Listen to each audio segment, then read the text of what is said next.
Hello guys! Nakakita na naman niya akong trending na trending sa kahit anong social media. Ito nga yung Oobleck. Pinanood ko nga to. Tapos napakadali nga talaga niyang gawin. Kaya naman hindi nga ako magpapahuli. Tignan nyo naman to si kuya. Kalahating sako ng cornstarch ang gagamitin niya. Tapos nilagay niya sa malaking planggana. Habang naglalagay nga siya ng cornstarch, lalagyan na nga din niya unti-unti ang tubig. Tapos nilagyan na nga din niya ng food color para naman magandang tignan. Tignan nyo naman, sobrang na-amaze nga ako ito sa ginawa niya guys. Sinatalunan pa nga niya yung Oobleck na ginawa niya. So yun na nga guys, sobrang excited na nga talaga ako gawin tong Oobleck. Kaya naman talagang pinipilit ko sila mami at daddy. Dahil alam ko nga, gusto din to gawin ni mami. Kaya naman magpapasama na nga kami ni mami kay daddy para bumili ng mga kakailanganin. Samahan nyo kami guys. So tara, let's go! Hello mga mamis, palabas na nga kami ni Kyle dahil pupuntahan nga namin yung daddy niya. Abay naka-on na pala yung cam dito, hindi ko pa talaga alam. Paano ba naman kasi madalas nga na ganito talaga kami ni Kyle sa bahay. Para nga lang talaga kaming magtropa ni Kyle. Pinuntahan na nga namin kagad yung daddy niya dahil alam niyo naman na ito lang talaga yung driver namin. Sabi nga ng daddy niya sa susunod, hindi na pwede sa unahan si Kyle. Ano ba naman kasi ang bilis nga talagang tumangka. Hindi naman kalayuan yung bahay namin dito sa palengke kaya naman pumunta na nga kami kaagad. Dahil nung isang linggo pa nga talaga sinasabi ni Kyle na gawin nga namin. Nung una nga ako talaga yung nagyayaya tapos nung napanood nga ni Kyle ay tuwang-tuwa tapos nagyaya na nga din talaga siya. Kinuha na nga ni Kyle yung manubela sa daddy niya. Paano ba naman kasi gustong-gusto talagang matuto niyan magmoto. Nagtanong na nga kagad kami kung meron ba ditong cornstarch. 2 kilo nga lang muna yung binili namin dito. Humingi na nga kagad ng pambayad si Kyle sa daddy niya. Hinihintay na nga lang ni Kyle yung sukli niya pero tignan nyo naman kinuha na nga kagad talaga yung cornstarch dahil baka daw maiwan pa. Diyos ko po. May food color po ba kayo? Kulay red po. Kano po ba kulay red? Green yan. Dalawa na lang po. Buti na nga lang talaga at naalala ni Kyle yung food color kaya naman hinabol na nga lang talaga. Tapos bumili na nga din kami ng maliit na batya. Hello guys! So yung guys, matutuloy na nga talaga kami ni mami sa Oobleck. Meron na nga kaming cornstarch at food color. So paano guys, excited na talaga kami ni mami.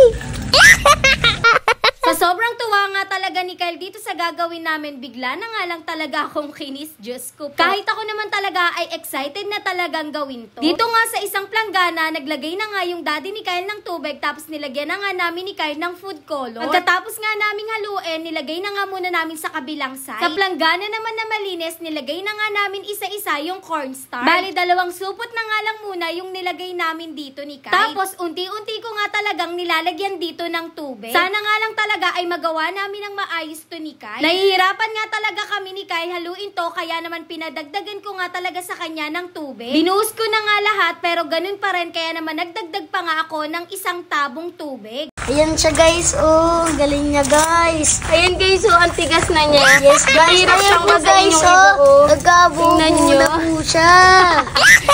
Galing guys. Guys, ito pa yung isa. Lalagyan natin siya, guys. Ayan, guys. Bukos na siya. Oh, ito na siya, guys. Ayan, guys. Parang milk. Yes, guys. Strawberry. Strawberry. Nilagay na nga din ni Kyle yung isa pang supot ng cornstarch tapos pinadagdagan ko pa nga sa kanya ng 1 tabong tubig. Nung nahalo na nga namin, nilagyan pa nga ni Kyle ng cornstarch para lahat ay mailagay na nga dito at magawa na talaga namin yung gusto naming gawin. Excited na nga si Kyle, lalo na ako kung ano ba talaga yung magiging resulta nitong gagawin namin. Wow, guys. Wow. Amazing, guys.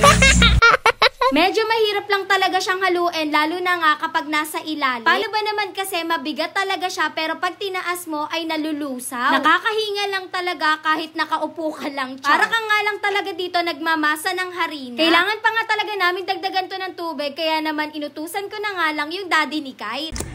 Wow. Hala, galing!